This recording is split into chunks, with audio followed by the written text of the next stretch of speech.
y a certaines choses qu'une femme devrait trouver chez un homme. Sinon, ne l'épousez pas.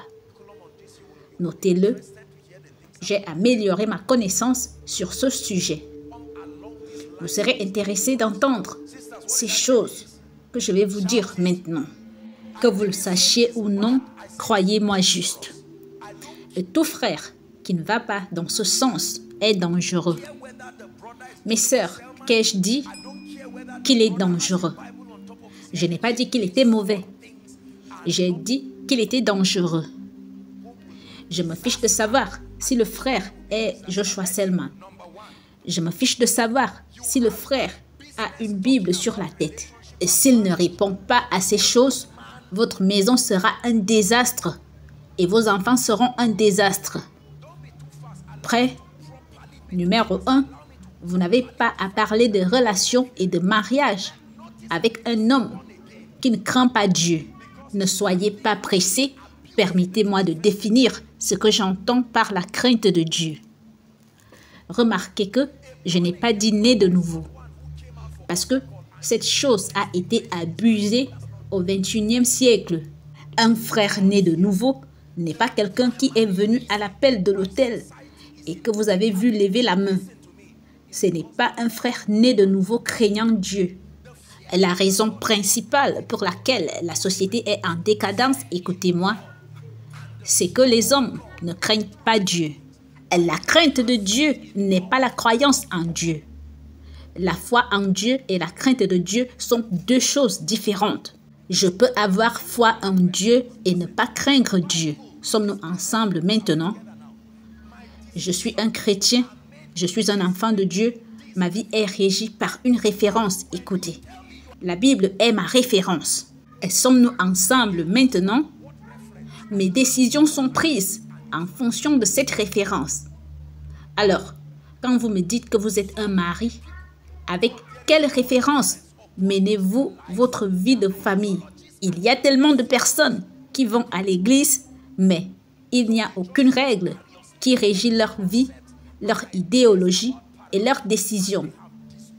Ils sont venus avec des concepts hilarants et des idées sur l'éducation des enfants et ils ont détruit la vie des femmes innocentes. Il y a beaucoup de femmes au cours des 2 semaines. Le nombre de femmes mariées que j'ai conseillé, la douleur que la femme mariée moyenne subit dans son foyer est insupportable. Elle rit au grand jour, mais elle meurt en secret. Et ce qui est triste, c'est que la plupart des hommes sont nés de nouveau. Certains sont même évêques, pasteurs, des personnes sincères, des diacres. Que signifie avoir la crainte de Dieu?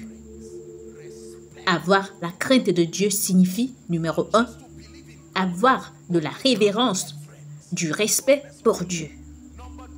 Pas seulement croire en Dieu, mais avoir de la révérence pour Dieu. Numéro 2, craindre Dieu signifie se soumettre aux voies de Dieu. Se soumettre à la parole de Dieu en tant qu'autorité finale dans tous les domaines. Notez ceci. Se soumettre à la parole de Dieu en tant qu'autorité finale dans tous les domaines. Pas dans certains domaines. Vous ne mélangez pas la parole de Dieu avec la culture. Chez nous, c'est ainsi que nous faisons. Non. Dans notre village, c'est ainsi que ça se fait. Et cette diversité de concepts a détruit beaucoup d'hommes bons, les transformant en bêtes et en animaux, parce qu'il n'y a pas de référence centralisée, basée sur les Écritures, sur lesquelles leur activité se déroule. Écoutez, laissez-moi vous dire quelque chose. Il n'y a pas d'homme mauvais. Quand on vous dit qu'un homme est mauvais, quand une femme regarde son mari et dit qu'il est mauvais, le concept de mauvais n'existe pas. Il n'y a pas d'homme mauvais. Chaque homme est comme une vidéo qui joue son état d'esprit. C'est la pensée, l'idéologie d'un homme qui l'exprime comme mauvais. C'est pourquoi un voleur à main armée peut porter le même corps. Après 2 ans, le voleur devient pasteur. Le corps n'a pas changé, quelque chose a changé. La même main qui tenait une arme et qui était brutal avec les gens tient maintenant une Bible et sauve les pécheurs. Il n'y a rien de tel qu'un homme mauvais. J'ai interagi avec des gens qui sont supposés mauvais. Certains d'entre eux assez vieux pour être mes parents. Et j'ai découvert qu'intrinsèquement, chaque homme est bon. Leur approche était mauvaise et ainsi leur vie est devenue un scénario qui se déroule. Certains d'entre vous me regardent en ce moment. Mes chers frères, aussi sincères que vous soyez, vous êtes sur le point de reprendre la même erreur si vous ne changez pas. Vous serez choqués de voir comment vous découvrirez ce que vous désirez. Et laissez-moi vous dire qu'il n'y a aucun homme mauvais qui ait épousé sa femme pour la détruire. Personne. Vous m'entendez? Je suis un homme. J'ai été un homme toute ma vie. Je ne me contente pas d'être un homme aujourd'hui. Vous devez m'écouter. Je sais exactement que les hommes ne sont pas de mauvaises personnes. Mais il y a des concepts qui ont conduit les hommes à cela. Sommes-nous ensemble des gens qui ont la crainte de Dieu, la parole de Dieu? Je donne toujours cette analogie quand je conseille les gens. Écoutez ceci. Si ça c'est ma femme et je voudrais que la télévision soit ici. Et ma femme dit, mon mari, cette télévision ne devrait pas être là. Il y a un conflit d'idées. Maintenant, avoir la crainte de Dieu ici signifie que nous devons tous les deux avoir l'humilité de dire que dit la parole de Dieu sur la télévision. Et si la parole de Dieu dit qu'il ne devrait pas avoir de télévision ici, je plie ma volonté pour laisser la volonté de Dieu prévaloir. Il n'y a pas de famille qui souffrirait lorsque l'homme peut accepter la volonté de Dieu. Le problème est généralement la volonté de l'homme. Je la regarde et je lui dis, quelle partie de ta dot n'ai-je pas payée? Tu me parles, je te gifle. Oublie que je suis un homme de Dieu. Je suis un homme, c'est juste que je suis de Dieu. Tu me parles, je te gifle, sommes-nous ensemble? Je prie ce soir que Dieu élève des hommes qui se soumettront à sa volonté. Regardez, il n'y a rien d'aussi excellent qu'un homme, surtout un jeune homme, qui s'est soumis à la volonté de Dieu dans tous les domaines. Peu importe si cela pique mon ego. Une fois que la parole de Dieu contredit mon concept, je me plie.